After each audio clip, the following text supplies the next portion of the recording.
নুপুরের আওয়াজে ঘুমটা ভেঙে গেল কোয়েলের। জানালা দিয়ে দেখল এখনো অনেক রাত। চোখটা একটু লেগে গিয়েছিল। আজ কোয়েলের কাল রাত্রি, অর্থাৎ আজ সে সন্দীপের মুখ দেখতে পাবে না। কাল ফুলশয্যা। কদিনের ঘটনাগুলোতে বেশ রহস্যময় মনে হচ্ছে তার কাছে।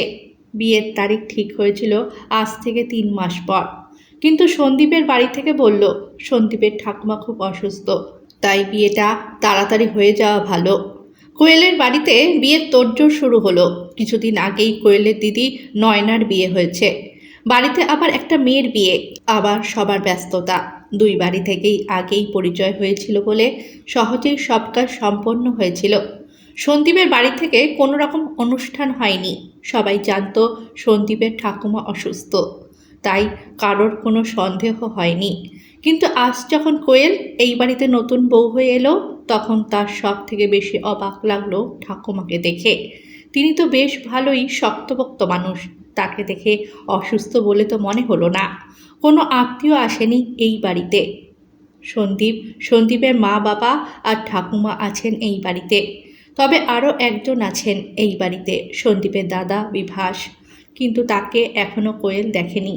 বিয়ের আগে কোয়েল অনেকবার জিজ্ঞাসা করেছিল সন্দীপকে তার দাদার ব্যাপারে, কিন্তু সন্দীপ বারবার এড়িয়ে গেছে।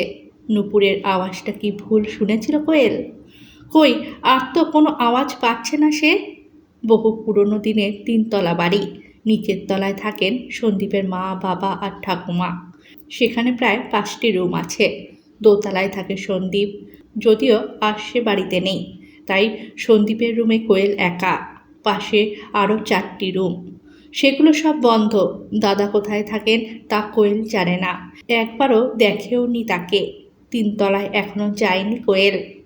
নতুন বউ বলে পাড়া থেকে দেখতে এসেছিল কয়েকজন। শাশুড়িমা মিষ্টি দিতে ব্যস্ত ছিলেন সবাইকে, কিন্তু ঠাকুমা একদম কোয়েলের কাছে থেকে নড়েননি। এই বাড়িতে এসে একটা জিনিস কোয়েল বুঝেছে, সব কিছু ঠাকুমার কথা মতো হয়। শ্বশুর শাশুড়ি সকলেই তাকে খুব মানেন। আর ঘুম আসছিল না কোয়েলের। ফোনটা হাতে নিয়ে দেখল রাত্রি 2টো বাজছে। বিছানা থেকে নামতে গিয়ে বুঝতে পারল সেও পায়ে নুপুর পড়ে আছে। তাহলে হয়তো ঘুমের ঘোরে পাশ ফিরতে গিয়ে নিজের নুপুরের আওয়াজই সে শুনেছে। দরজাটা খুলে বাইরে বেরিয়ে এলো। হালকা নীল রঙের লাইট জ্বলছে, তাতে দোতলার এই প্রান্ত থেকে ওই প্রান্ত বুঝতে পারা যাচ্ছে। শেষ প্রান্তে একটা ছোট্ট ঘরের মতো আছে, সেখান থেকে সিঁড়ি উঠে গেছে 3 তলায়, অর্থাৎ 3 তলায় যাওয়ার পথ সেটি। এত বড় ঘরে এই কয়েকজন মানুষ থাকে কি করে কে জানে। কেমন যেন গা ছমছমে ভাব। ধীরে ধীরে এগিয়ে গেল 3 তলা যাওয়ার সিঁড়ি দিয়ে। কারোর অস্তিত্ব অনুভব করছিল সে। তারপর কেমন যেন মনের মধ্যে অস্থিরতা বাড়ল কোয়েলের। সেখান থেকে ফিরে এসে নিজের ঘরে ঢুকে দরজাটা লাগিয়ে দিল। ঠিক সেই সময় একটা ছায়া সিঁড়ি দিয়ে 3 তলায় উঠে গেল যেন। সকাল হলো। শাশুড়ি মায়ের ডাকে ঘুম ভাঙল কোয়েলের। তাড়াতাড়ি উঠে দরজা খুলল। শাশুড়ি মা হেসে বললেন, রাতে ঠিকঠাক ঘুম হয়েছিল তো? কোয়েল হ্যাঁ সূচক মাথা নাড়ল। শাশুড়িমা আবার বললেন, আমি তোমার সাথেই রাতে থাকতাম, কিন্তু মা মানে তোমার ঠাকুমার পায়ের ব্যথাটা বেড়েছিল, তাই সেখানেই ছিলাম। একটু পরেই সন্দীপ চলে আসবে। কাল ব্যবসার কাজে শহরে যেতে হলো, খুব দরকারি কাজ থাকায় যেতে দিলাম, নয়তো বিয়ের পরেই এইভাবে বাইরে বেরোতে দিতাম না। তুমি তৈরি হয়ে নিচে এসো, আমি জলখাবার বানিয়েছি। এত ভালো ব্যবহার পেয়ে কোয়েল বেশ খুশি হলো। কিন্তু পরক্ষণেই কোয়েল যখন বলল, মা আমি একবার 3 তলার ঘরগুলো ঘুরে আসবো, তখনই তার মুখের হাসি মিলিয়ে গেল। তিনি একটু গম্ভীর গলায় বললেন, না, 3 তলায় যাওয়ার কোনো দরকার নেই। তুমি নিচের আর দোতলার সব ঘরগুলোতে ঘুরতে পারো, 3 তলায় যাওয়ার দরকার নেই। কোয়েল বেশ অবাক হয়ে গেল। তারপর আবার কোয়েলের শাশুড়ি হেসে বললেন, তাড়াতাড়ি নিচে নেমে এসো, নয়তো তোমার ঠাকুমা আবার রাগ করবেন। কোয়েল আর কথা বাড়ালো না, ফ্রেশ হয়ে নিচে নেমে এলো। তাকে দেখে ঠাকুমা বললেন, এই যে আমাদের লক্ষ্মী এসেছে, দাও বৌমা, তাড়াতাড়ি জলখাবারটা দাও। এই যে নাথ বউ, কাল মুখ দেখে কিছু দেওয়া হয়নি তোমাকে। আজ তোমার শ্বশুর লকার থেকে গয়নাগুলো নিয়ে এসেছে, এই সব কিছু তোমার। আজ এই গয়নাগুলো পরে ভালো করে সেজে গুজে নেবে। তোমার বাপের বাড়ি আর আমাদের কিছু আত্মীয় আসবে, ছোটোখাটো একটু আয়োজন করেছি। যতই হোক এই বাড়ির নতুন বউ তুমি, তোমাকে আমাদের আত্মীয়রা দেখবে না নাকি? কোয়েল গয়নাগুলো দেখে বলল, এই সব কিছু আমার? এ তো অনেক গয়না। ঠাকুমা বললেন, তুমি তো আমাদের বংশের একমাত্র বউ, তোমার সব নয় তো কার? কোয়েল কিছু একটা বলতে গিয়েও থেমে গেল, কিন্তু সে তো শুনেছে সন্দীপের এক দাদা আছে। তাহলে কোয়েল কেন একমাত্র এই বাড়ির বউ হবে? দাদারও তো বিয়ে হবে। আর তাছাড়া দাদার বিয়ে আগে কেন হলো না? অনেক প্রশ্ন কোয়েলের মাথার মধ্যে ঘুরতে লাগলো। সন্ধ্যের পর বাড়ি ভর্তি লোক। কোয়েলকে সুন্দর করে সাজানো হয়েছে। বাপের বাড়ি থেকেও সবাই চলে এসেছে। কোয়েলের দিদি নয়না আর সুজয়বাবুও এসেছেন, সাথে তাদের বন্ধু ঋষভ আর সমাজশ্রীও এসেছে। সন্দীপের বেশ কিছু বন্ধুও এসেছে। সকলের সাথে সন্ধেটা বেশ ভালোই কাটলো। সুজয়, নয়না, ঋষভ, সমাজশ্রী এত বড় পুরনো বাড়ি দেখে বেশ অবাক আর খুশি হলো। চারিদিক ঘুরে ঘুরে দেখতে লাগলো। দোতলায় এসে তিনতলার দিকে যাওয়ার সময় কোয়েলের শ্বশুর বিক্রমবাবু ডেকে বললেন, তিনতলার দিকে যেও না। চারজনেই অবাক হলো। বিক্রমবাবু বললেন, আসলে তিনতলার ঘরগুলো ঠিক মতন পরিষ্কার করা হয়নি, সব কিছু এলোমেলো হয়ে আছে। বুঝতেই পারছ, বাড়িতে এই কজন মানুষ, এত বড় বাড়ি গুছিয়ে রাখা মুশকিল। সুজয় বলল, আরে না না কাকু, এত বড় বাড়িকে বেশ সুন্দরভাবে মেনটেন করে রেখেছেন আপনারা, কোথাও কোনো ফাটল নেই। আমি তো অবাক হয়ে যাচ্ছি এত বছরের পুরনো বাড়ি শুনে। বিক্রমবাবু বললেন, চলো, রাত হচ্ছে, এবার খাবে চলো। তোমরা তো আবার ফিরে যাবে বলছো। ঋষভ বলল, হ্যাঁ কাকু, আমরা চারজনেই এখান থেকে কলকাতা ফিরে যাব, তবে ছুটি পেলেই চলে আসবো এখানে ঘুরতে। বিক্রমবাবু হেসে বললেন, বেশ ঠিক আছে। কোয়েলের কাছে এসে বসলেন এবার সন্দীপের পিসি, বেনি পিসি। এসেই তিনি কোয়েলের গয়নাগুলো দেখতে দেখতে বললেন, এইগুলো কি বাপের বাড়ি থেকে নিয়ে এসেছো? কোয়েল বলল, না না, বাপের বাড়ির গয়না আজ আমি পরিনি, সেইগুলো বিয়ের দিন পরেছিলাম। আজ এইগুলো ঠাকুমা আমায় দিয়েছেন। বেনি পিসি মুখ বাঁকিয়ে বললেন, ওহো, সব গয়না বুঝি তার একমাত্র নাতবউকেই দিয়ে দিয়েছেন? কোয়েল বলল, আপাতত এইগুলো আমার, তবে দাদা ভাইয়ের বিয়ে হলে আমরা দুই যা মিলেই পরব। বেনি পিসি মুখ বাঁকিয়ে এবার হেসে বললেন, আর হাসিও না বাপু তোমার ভাসুরের কথা শুনিয়ে। ঠিক সেই সময় সন্দীপ আর তার ঠাকুমা ঢুকলেন ঘরে। ঠাকুমা বললেন, তোর চিন্তা নেই বেনি, তোর মেয়ের জন্য আমি গয়না গড়িয়ে রেখেছি। বিয়ের সময় তোকে এক গা গয়না পরিয়ে পাঠিয়েছিলাম। তোর মেয়েকে এমন সাজাতে না পারলেও যতটা করণীয় ঠিক করব। পাশ থেকে বেনি পিসির মেয়ে বলল, দিম্মা, ওই সব পুরনো গয়না আমি পরব না। তুমি এক কাজ করো, ওই গয়নাগুলো দিয়ে দাও, আমি নতুন করে গড়িয়ে নেব। ঠাকুমা এবার বেনির দিকে তাকিয়ে বললেন, বাহ, বেশ তো মেয়েকে নিজের মতো গড়েছিস বেনি। সন্দীপ পরিস্থিতি বুঝতে পেরে বলল, চলো চলো, রাত হচ্ছে, কোয়েলের বাড়ির সকলে অপেক্ষা করছে, খেয়ে নিই চলো। রাত হতেই সবাই ফিরে গেল, যে যার নিজের ঘরে চলে গেল। সন্দীপ আর কোয়েল ফিরে এলো নিজের রুমে। রাত্রি প্রায় অনেক।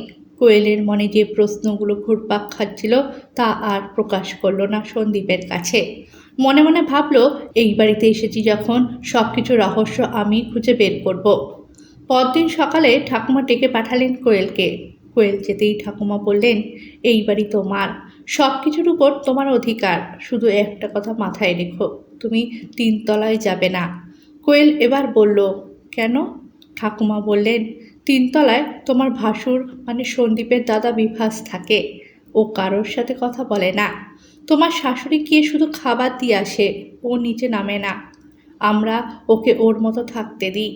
আশা করি তুমিও সেটা করবে, আর কিছু চাওয়ার নেই তোমার থেকে। কোয়েল বলল, আমি কি একবারও দাদা ভাইয়ের সাথে দেখা করব না? ঠাকুমা বললেন, যদি সে চায় তাহলে নিশ্চয়ই দেখা হবে। কোয়েলের মনে আরও প্রশ্নের ভিড় জমল। একটা মানুষ দিনের পর দিন নিজেকে বন্দি করে রেখেছে কেন? সকালে কোয়েলের ঘুম থেকে ওঠার আগেই শাশুড়ি মায়ের জলখাবার বানানো হয়ে যায়। কোয়েল তাড়াতাড়ি কাজ করার জন্য এগিয়ে এলেই শাশুড়িমা হাতটা ধরে বলেন, এই তো সবে কদিন এসেছো, এখনই কাজ করার কি দরকার? এইসব তো একদিন তোমাকে সামলাতে হবে। কোয়েলকে জলখাবার দিয়ে একটা প্লেটে খাবার সাজিয়ে নিয়ে শাশুড়িমা চলে যান। কোয়েল জানে এই খাবার কোথায় যাচ্ছে, কিন্তু সেখানে যাওয়ার কোনো অধিকার নেই তার। সন্দীপের সাথেও কথা বলে কোনো লাভ হয়নি, বারবার এড়িয়ে গেছে, শুধু বলেছে সবাই যা বলছে তাই শোনো। দাদা পছন্দ করে না বাইরের কারোর সাথে কথা বলতে। কোয়েল সেটা শুনেই বলেছিল, আমি তো বাইরের কেউ নই, আমি তো তার ভাইয়ের স্ত্রী। সন্দীপ বলেছিল, একটু ধৈর্য ধরো, ঠিক একদিন তোমার সাথে দেখা হয়ে যাবে। 1 মাস পেরিয়ে গেল, এর মাঝে দুবার কোয়েল বাপের বাড়ি গেছে। এই গ্রাম থেকে বাপের বাড়ি বেশ দূরে, কিন্তু সেখানে এই বিষয়ে কোনো কথা বলেনি কোয়েল। তার মনে হয়েছে এই সব রহস্যের সমাধান সে নিজেই করবে। আর সত্যি বলতে শ্বশুরবাড়ির লোকেরা তাকে ভীষণ ভালোবাসে। শুধু একটা ব্যাপার তার অবাক লাগে, 1 মাস হয়ে গেল অথচ একটা মানুষ এই বাড়িতে থাকলেও তাকে দেখেনি কোয়েল। একবারের জন্যও নিচে নেমে আসেনি। এই বাড়িতে দুজন পরিচারিকা থাকে, একজন নিচের ঘরের জন্য আর একজন দোতলার ঘরের জন্য। তারা কেউই বেশি কথা বলে না, কাজ করে চলে যায়। কোয়েল কতবার কথা বলার চেষ্টা করেছে, কিন্তু তারা হ্যাঁ বা না দিয়ে চুপ করে যায়। সব থেকে আরও অবাক লাগে ঠাকুমাকে দেখে, তার যেন সব দিকে নজর। কোথায় কার সাথে কোয়েল কথা বলে সেদিকে গিয়েই উপস্থিত হন, যেন কোনো সত্যকে কোয়েলের থেকে আড়াল করার চেষ্টা করা হয়। কিন্তু কতদিন, একদিন না একদিন তো সব সত্যিই বেরিয়ে আসবে। আজ আবার সন্দীপ শহরে যাবে, কোয়েল রাতে একা থাকবে। শাশুড়িমা বলেছিলেন নিজের কোনো ঘরে থাকার জন্য, কিন্তু কোয়েল নিজের ঘরেই থাকবে বলল। হঠাৎ করে সুজয়দার কথা মনে পড়ল। সুজয়দা তার দিদির হাজবেন্ড, পেশায় পুলিশ। ফোনটা বের করে সুজয়দাকে ফোন করলো কোয়েল। আরে কোয়েল ম্যাডাম, মনে পড়লো সুজয়দাকে? খুব সংসারী হয়েছে মনে হচ্ছে। না না, এখানে আমাকে কিছুই কাজ করতে হয় না। তাহলে কোনো ফোন নেই কেন? আর কেমন আছো? সন্দীপ কেমন আছে? তোমার শ্বশুরবাড়ির সকলে কেমন আছেন? সবাই ভালো আছে। গলার স্বর এমন লাগছে কেন? কোনো চিন্তায় আছো? তোমার সাথে একটা কথা শেয়ার করতে চাই, কিন্তু তার আগে তুমি কথা দাও, তুমি দিদিভাইকে কিছু বলবে না। আচ্ছা বলবো না, কথা দিলাম। তুমি আমাকে সব বলতে পারো।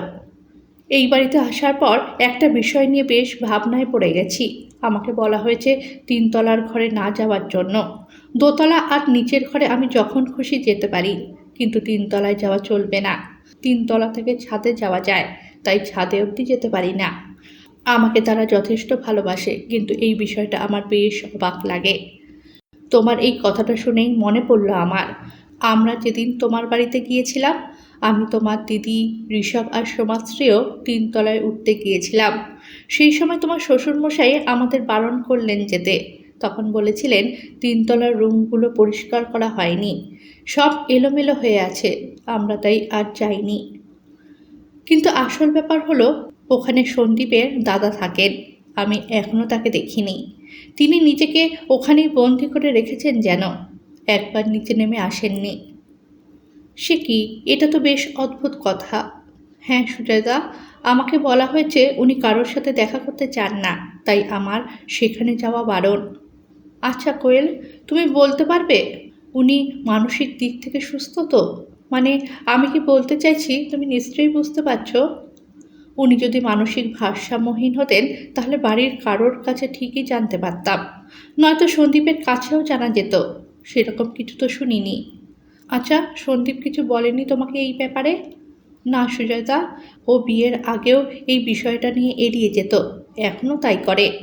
সন্দীপের দাদা কোনো অপরাধ কিছু করেনি তো, যার জন্য নিজেকে আড়াল করে রেখেছে?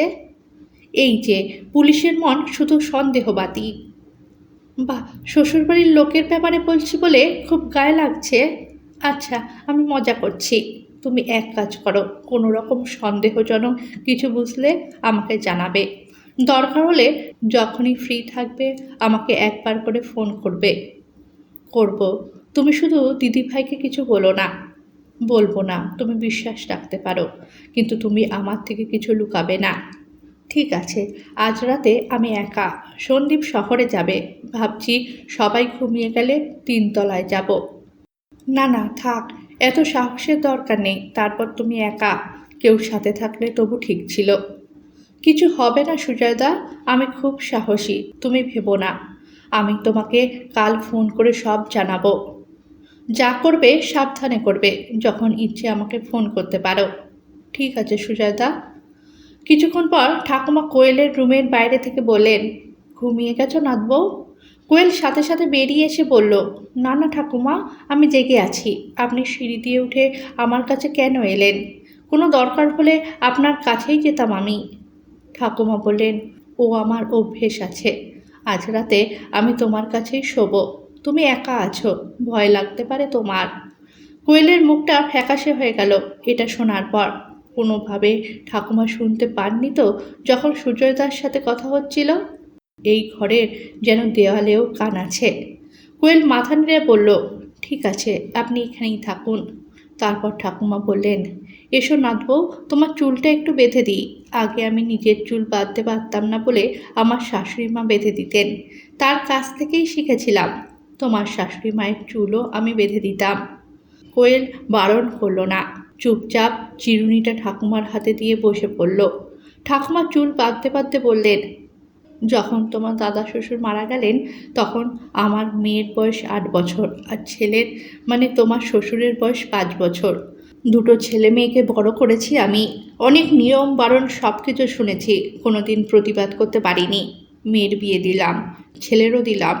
তারা আমার কথা শোনে, কারণ ছোট থেকেই তারা আমাকে দেখে বড় হয়েছে। তোমার শাশুড়ি মাও খুব ভালো, আমাকে নিজের মায়ের মতোই ভালোবাসে। আমিও তাকে খুব স্নেহ করি।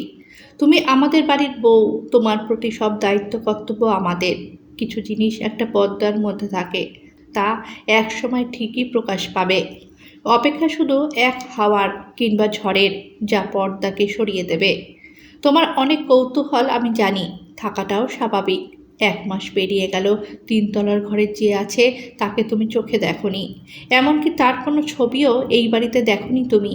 আসলে সে চায় না তাকে কেউ দেখুক, কিন্তু সে জানে তুমি এই বাড়িতে এসেছো। একদিন না একদিন এই রহস্যের থেকে পর্দা সরে যাবে। ঠাকুমার কথা শুনে কোয়েল বেশ অবাক হলো। কি সুন্দর করে কথা বলেন তিনি। ওনার কথা শুনে মনে হলো অনেক ঝড়ঝাপটা তার ওপর দিয়ে বয়ে গেছে। রাত হলো, দুজনেই ঘুমিয়ে গেল। একটু বেলা পাততেই সন্দীপ ঘরে ফিরল। নিজের ব্যাগটা ঘরে এসে রাখলো সে। কোয়েলকে বলল, তোমার জন্য কিছু জিনিস এনেছি।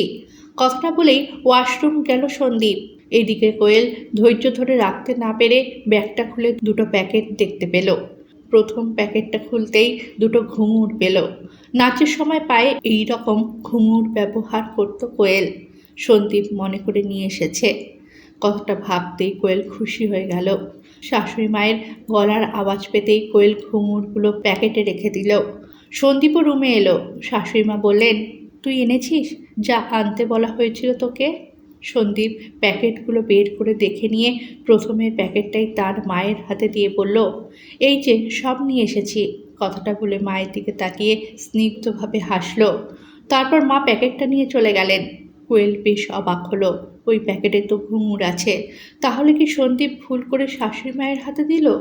সন্দীপ বলল, কি ভাবছো তুমি? কই কিছু না তো। কি এনেছো দাও আমাকে। দ্বিতীয় প্যাকেটটা ব্যাগ থেকে বের করে বলল, তোমার মেকআপের সমস্ত জিনিস আছে এতে। তুমি সাজতে ভালোবাসো, তাই তুমি যে প্রোডাক্টের মেকআপ ইউজ করো সেগুলো দেখে আমি নিয়ে এসেছি। একবার দেখো তো সব কিছু ঠিকঠাক আছে কি না। অন্য সময় হলে এইগুলো হাতে পেয়ে কোয়েল ভীষণ খুশি হতো, কিন্তু ঘুঙুরগুলো কার জন্য এনেছে সন্দীপ? ওকে জিজ্ঞাসা করাটা কি ঠিক হবে, নাকি ঠাকুমার কথা মতো অপেক্ষা করাটাই ঠিক হবে? রাত্রি প্রায় 1টা। ঘুমের মধ্যে কোয়েল একটা আওয়াজ পেল। সন্দীপ ঘুমোচ্ছে। ধীরে ধীরে নামলো কোয়েল বিছানা থেকে। বারান্দায় আসতে আবারও আওয়াজ পেল, ঘুঙুরের আওয়াজ। কোয়েল ধীরে ধীরে এগিয়ে গেল। তার বুকের ভেতরে ধুপ আওয়াজ সে এখন যেন নিজের কানে শুনতে পাচ্ছে। ধীরে ধীরে এগিয়ে গেল 3 তলার দিকে। এই প্রথম সে 3 তলায় গেল।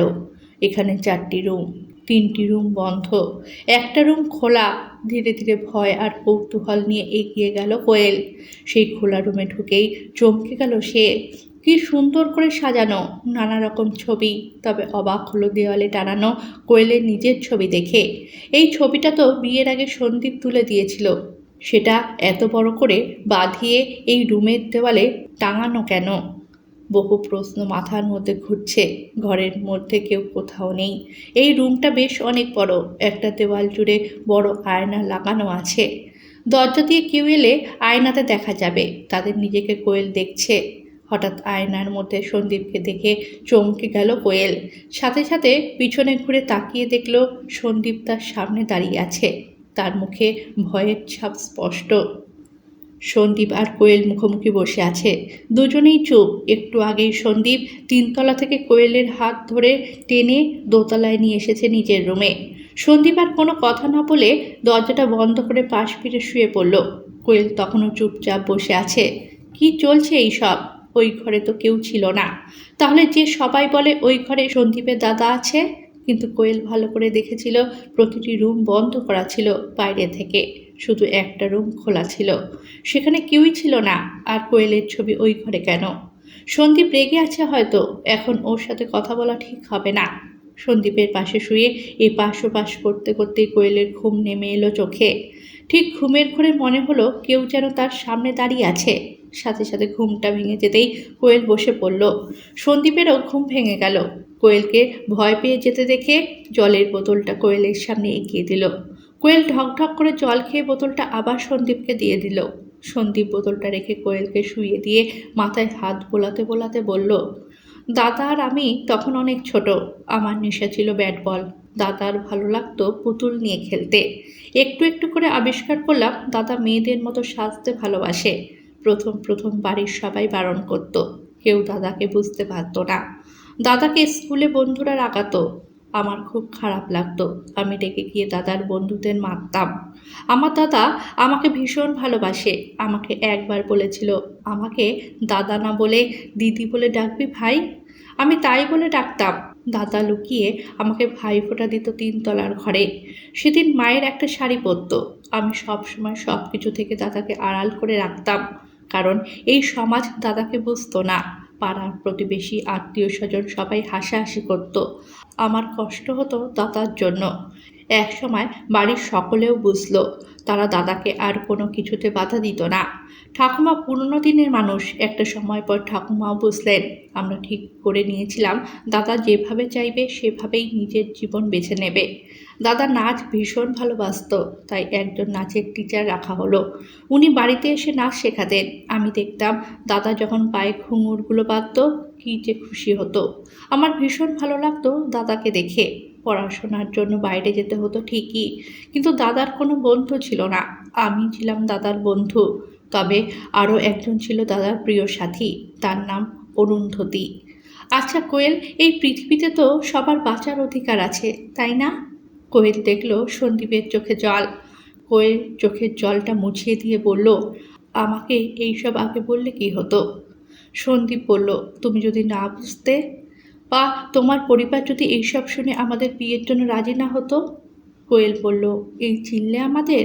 আর এইসব কতদিন চাপা দিয়ে রাখবে? কতদিন উনি বা নিজেকে বন্দি করে রাখবেন? সন্দীপ বলল, তুমি এখন বাড়িতে কারোর সাথে এই বিষয়ে কথা বলবে না। আমি তোমাকে কোনো কিছু লুকিয়ে রাখতে চাইনি। শুধু মনে হয়েছিল এই সত্যিটা জানার পর যদি তোমাকে হারাতে হয়, সেই ভয়েই।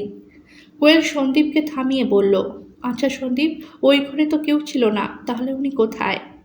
মনে হয় ছাদে। সারাদিন বাড়িতে বন্দি থাকে, তাই রাতে ছাদে যায়। দাদা ছাদে প্রায় নাচ করে। আমি পায়ের নুপুরের আওয়াজ পেয়েছিলাম আগে। হ্যাঁ, এই বাড়িতে তুমি আছো বলে দিনের বেলা নাচ করে না এখন। নাচই তো দাদার ভালোবাসা। এছাড়া আর কিছু নেই দাদার কাছে ভালো লাগার মতো। আমি শহরে গেলে দাদার জন্য সাজের জিনিস এনে দিই। খুব খুশি হয় দেখে। আমার কাছে এমন গোপনীয়তা কেন? দাদা মনে করে দাদার নজর খারাপ। ওর নজরে নাকি তোমার ক্ষতি হতে পারে, তাই ও তোমার সামনে আসে না। আমি অনেকবার ওকে বুঝিয়েছি। তোমার একটা ছবি যেদিন দেখিয়েছিলাম, আমাকে বলেছিল এই মেয়ের সামনে কখনো যেতে পারবো কি না জানি না। এই ছবিটা বড় করে বাঁধিয়ে দিতে পারবি? হ্যাঁ, ছবিটা তো আমি ওই রুমে দেখলাম। কিন্তু এই সবের মাঝে নজর খারাপ কথাটার মানে কি? সে অনেক কথা বলতে পারো। দাদার এক কাহিনী লুকিয়ে আছে এর পিছনে। সেসব কথা বলতে এখন আর ভালো লাগছে না, পরে কোনো দিন বলবো। সন্দীপ সব কথা কোয়েলের কাছে বলতে পেরে নিজেকে অনেকটা হালকা মনে করছিল। কোয়েল বলল, আমার প্রতি ভরসা আছে তোমার? সন্দীপ বলল, আছে বলেই তো সব কিছু বললাম। কোয়েল বলল, তাহলে এবার আমি যা করব তুমি আমাকে বাধা দেবে না। বিবাসদার আর আমার মাঝে তুমি আসবে না। সন্দীপ বলল, যা করবে ভেবেচিন্তে করবে, এইসবের মাঝে ও যেন কষ্ট না পায়। ও ছোট থেকে অনেক কষ্ট পেয়েছে, মন আর শরীরের মধ্যে মিল পায়নি, অনেক লড়াই করেছে নিজের সাথে, অনেক কিছু হারিয়েছে, শেষে এই জীবন বেছে নিয়েছে। কোয়েল বলল, এবার ঘুমিয়ে যাও, অনেক রাত হলো। কোয়েল মনে মনে ভাবল, আর বিভাস তাকে কষ্ট পেতে হবে না, ওকে এই বন্দি জীবন থেকে বাইরে বেরোতে হবে। ও যেমন তেমনভাবেই নিজেকে মেনে নিতে হবে, সমাজের ভয় পেলে চলবে না। কোয়েল মনে মনে ভীষণ খুশি হলো। বিভাস তার নাচ ভালোবাসে, কোয়েলও যে নাচ ভীষণ ভালোবাসে। সকালের জল খাবার কোয়েল আজ নিজে হাতে তৈরি করলো। বিভাস তার খাবার একটা প্লেটে দিয়ে শাশুড়ি মায়ের হাতে দিয়ে বলল, বলবেন তার ভাইয়ের বউ আজ জল খাবার বানিয়েছে, কেমন হয়েছে জানাতে। শাশুড়ি মা অবাক হলেন, কোয়েল আজ সংসারের সব কাজ নিজের হাতে সামলাচ্ছে, দুপুরের খাবারও নিজে হাতে বানালো। সন্ধ্যের দিকে বাগানের দিকে গেল, যেখান থেকে দাঁড়িয়ে তিনতলার বিভাসদার ঘরের জানালা দেখতে পাওয়া যায়। কিছুক্ষণ দাঁড়িয়ে থাকার পরেও কিছু দেখতে পেল না, ঘর অন্ধকার। কোয়েলের মনের ভেতর চঞ্চলতা বাড়ল, মনে মনে ভাবল, যেভাবেই হোক বিভাসদার সাথে দেখা করতেই হবে। কেউ না থাকায় সুযোগ পেয়ে সুজয়দাকে ফোন করে সবটা জানালো। সুজয়দা অবাক হয়ে বলল, এই সাধারণ একটা বিষয় এইভাবে লুকিয়ে রাখার কারণ কি? কোয়েল বলল, সঠিকভাবে তো জানি না, তবে এর পিছনে অন্য এক কাহিনী আছে যা আমি বিভাসদার কাছেই জানব। সুজয়দা বলল, তুমি কিভাবে এই কাজটা করবে? কোয়েল নিজে প্ল্যানের কথা সব জানালো সুজয়দাকে। সুজয়দা সব শুনে বলল, বাড়ির কেউ কিছু জানতে পারবে না। কোয়েল বলল, জানলেও আমি আর পিছু হটব না। ভেবে দেখো সুজয়দা, একটা মানুষ এতগুলো বছর ধরে নিজেকে বন্দি করে রেখেছে, তাকে বের করতেই হবে। সুজয় বলল, তোমার আর তোমার দিদির জন্য আমার খুব গর্ব হয়। নয়নাও সব বাধা বিপত্তি পার করে গ্রামে স্কুল বানালো, এখন তুমিও একটা ভালো কাজ করতে চলেছ। তোমার যদি কোনো সাহায্য লাগে আমাকে অবশ্যই জানাবে। রাত হলো, সবাই প্রায় ঘুমিয়ে গেছে। সন্দীপ বলল, এই কোয়েল, তুমি এত রাতে শাড়ি পরে পায়ে ঘুঙুর পরে কি করবে? কোয়েল বলল, তোমাকে কাল রাতেই বলেছি তুমি আমাদের মাঝে আসবে না, আমি যা করছি করতে দাও, এই রুম থেকে বেরোবে না। আজ অনেক দিন পর কোয়েল নাচবে, তাও শুধু বিভাসদার জন্য। মোবাইলে গান চালিয়ে দোতলার বারান্দায় নাচ শুরু করলো, যাতে বিভাসদা দোতলায় নেমে আসে। সন্দীপ নিজের রুম থেকে আড়ালে দেখছে, কোয়েল কি পারবে বিভাসকে নিয়ে আসতে? একের পর এক নাচ করতে করতে কোয়েলের মনে হলো কেউ যেন সিঁড়িতে লুকিয়ে আছে। কোয়েল এবার গান বন্ধ করে বলল, পারবে আমার সাথে নাচ করতে, নাকি ভয় হয় হেরে যাবার? কেউ কথা বলল না, কিন্তু কোয়েল তার উপস্থিতি অনুভব করেছে, সে ওখানেই লুকিয়ে আছে। কোয়েল আবারও বলল, জানি জানি আমাকে নাচে হারানো মুশকিল, তাই আমার সামনে আসতে ভয় হচ্ছে, তাই না বিভাবরী? কোয়েল শুনতে পেল কেউ নুপুর পরে নিচে নেমে আসছে, ধীরে ধীরে অন্ধকার থেকে এগিয়ে আসছে কোয়েলের দিকে। মনে মনে একটা ভয় আর কৌতূহল নিয়ে কোয়েলও এগিয়ে গেল কিছুটা। দুজনের সামনাসামনি হলো, একে অপরের দিকে চেয়ে রইল। অবশেষে কোয়েল পেরেছে তাকে সামনে আনতে। কোয়েল নরম সুরে বলল, আমার সাথে কেন এমন লুকোচুরি বিভাবরী? নামটা শুনেই বিভাস বলল, এই নাম তুমি আমাকে দিলে? কোয়েল বলল, হ্যাঁ, বিভাবরী মানে রাত, তুমি তো রাত ভালোবাসো, তাই তুমি বিভাবরী, এই নামেই আমি তোমাকে ডাকবো। বিভাবরী বলল, তাহলে কোয়েল থেকে আমিও কুহু নামে তোমায় ডাকবো। সন্দীপ লুকিয়ে ওদের কথা শুনছে আর মনে মনে ভাবছে, কোয়েল সত্যিই পারবে তো ওকে বাইরে নিয়ে আসতে? সন্দীপও চায় ও বাইরে বেরিয়ে আসুক, সবার সামনে আসুক। বাড়ির তিনটি মানুষ কিছু টের পেলেন না, এর মাঝে সখ্যতা বাড়ল বিভাবরী আর কুহুর। এখন দিনের বেলাতেও তারা দুজনে দেখা করে। কোয়েল সুযোগ পেলেই চলে যায় বিভাবরীর কাছে। একদিন বিকেলে কোয়েল বলল, দাও তো তোমার চুলটা বেঁধে দিই। কোয়েল চুল বাঁধছে, এমন সময় তার শাশুড়িমা এসে উপস্থিত হলেন। হাত থেকে থালাটা পড়ে গেল কোয়েলকে এই ঘরে দেখে। বিভাবরী বলল, মা তুমি কুহুকে কিছু বলো না, আমি ওকে এখানে নিয়ে এসেছি। একদিন আমি তোমাদের বলেছিলাম এই তিনতলায় যেন ও না আসে, আর আজ আমি বলছি ওকে আমার কাছে আসতে বাধা দিও না, ভাইও জানে। কোয়েল বলল, কতদিন আমার থেকে সব কিছু আড়াল করে রাখবেন? আমিও তো এই বাড়িরই একজন। শাশুড়ি মা বললেন, আমি আড়াল করতে চাইনি, এই বাড়ির কেউই আড়াল করতে চাইনি কোনো কিছু। বিভাস কারোর সামনে আসতে চায় না, আমরা অনেকবার ওকে বুঝিয়েছি। কোয়েল বলল, আসবে, বিভাবরী এবার সবার সামনে আসবে। বিভাবরী বলল, না কুকু, তোরাই আমার পৃথিবী, আর আমার কিছু চাই না, আমি এভাবেই থাকতে চাই। বিভাবরী এখন নিচে নেমে আসে, সবার সাথে বসে খাবার খায়, মন খুলে কথা বলে, হাসি খুশি থাকে। কোয়েলের সাথে ওর বন্ধুত্ব দেখে বাড়ির সকলে খুশি, দুজনে একসাথে নাচ করে। সন্দীপ দুজনের জন্য নাচের সাজ পোশাক এনে দেয়, সবাই ভীষণ খুশি। এর মাঝে ঠাকুমা একদিন কোয়েলকে ডেকে বলেছিলেন, একটা পর্দা তুমি সরিয়ে ফেলেছ, এবার বিভাসকে বাইরে নিয়ে আসতে পারবে তুমি? কোয়েল কথা দিয়েছে সে পারবে। একদিন দুপুরে কোয়েল আর বিভাবরী দুজনে বসে গল্প করছে। কোয়েল বলল, তুমি বাইরে বেরোতে চাও না কেন বিভাবরী? আমার সাথে শরীরের মিল নেই, মানুষ হাসাহাসি করবে, তাছাড়া আমার নজর খারাপ। কে বলেছে এইসব কথা? তোমার শরীরে স্বয়ং কৃষ্ণ আর রাধার বাস, তুমি যেমন তুমি তেমনই থাকো। সে না হয় বুঝলাম, কিন্তু আমি বেরোলেই যে অরুন্ধতির সামনাসামনি হতে হবে। কে অরুন্ধতী? তোমার ভাই বলছিল এই নামে তোমার একজন বান্ধবী আছে। আমি যে ওর জীবনে নজর দিয়েছি। কী সব বলছো বিভাবরী? এইসব কি কথা? বিভাবরী খুব ফুপিয়ে কেঁদে উঠল। আজ আমি স্কুল যাব না অরুন্ধতী, সবাই স্কুলে আমাকে দেখে হাসে, আমার ভালো লাগে না। মা আজ আবার আমাকে বকেছে, লুকিয়ে লুকিয়ে মায়ের শাড়ি পরেছিলাম। বাবাকে সেদিন পাড়ার এক কাকু বলল, বিভাসকে একটু চোখে চোখে রাখো বিক্রমদা। বাবা বলল, কেন? তখন ওই কাকু বলল, নজর রাখলেই বুঝতে পারবে দাদা, বিভাস নাকি ছেলেদের মতো নয়। আমি জানি আমাকে মেনে নিতে সবার কষ্ট হচ্ছে, আমি তো নিজেই নিজেকে মেনে নিতে পারি না। ঠাকুমা জোর করে কাল চুল কাটিয়ে দিল, আমার অত সুন্দর চুলগুলো ছিল ছোট করে দিল।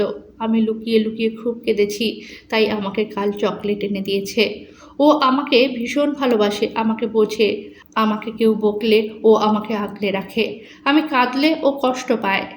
অরুন্ধতী আর বিভাস দুজনে পুকুর পাড়ে বসে আছে। বিভাস কথাগুলো বলতে বলতে পুকুরের জলে ঢিল ছুটছে, আর অরুন্ধতী চুপ করে শুনছে। এবার অরুন্ধতী বলল, সবই শুনলাম, স্কুল বন্ধ করে দিলেই সব সমস্যা মিটে যাবে তোর? বিভাস তাকালো অরুন্ধতীর দিকে, তারপর আবার পুকুরের জলের দিকে তাকিয়ে থাকলো। অরুন্ধতী আবার বলল, স্কুল বন্ধ করে দিয়ে লাভ নেই, তার চেয়ে তুই তোর পড়াশোনার দিকে মন দে, এত ভালো স্টুডেন্ট তুই। আমি আর তোর ভাই সন্দীপ তো আছি তোর সাথে। কাল আমি তোকে ডাকতে যাব স্কুল যাওয়ার আগে, তুই রেডি থাকিস। আর হ্যাঁ, তোর জন্য একটা জিনিস এনেছি। কথাটা বলি অরুন্ধতী টিপের পাতাটা বের করে বলল, তুই বলেছিলি তোর রং বেরঙের টিপ ভালো লাগে, তাই নিয়ে এসেছি।